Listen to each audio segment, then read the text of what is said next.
Welcome to the Banker Lamp. Please enjoy the video. You start by installing Openlp and confirming your display and audio devices are connected. This ensures nothing blocks output. Once done, launch Openlp and create a new database. Name it for the venue so you can find it later.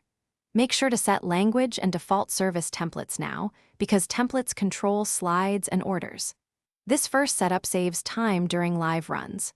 If you need to, pause and confirm projector resolution matches your computer output before proceeding. You now import media into the library and organize it with folders or tags so retrieval is fast during service. Once imported, create a service. Add items in the correct order, bind slides to songs or readings, and set transitions. That's how you control flow. Then configure screen outputs.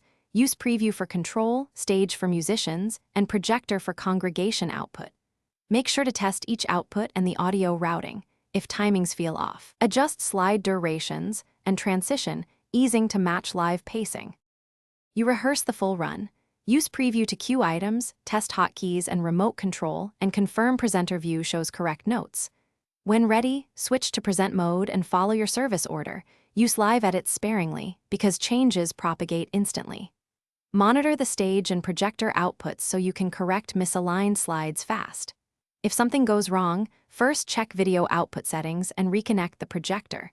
If that fails, reload the database or switch to a backup display source. This usually restores. Thanks for watching. If this was helpful, leave a like and consider subscribing. See you next time.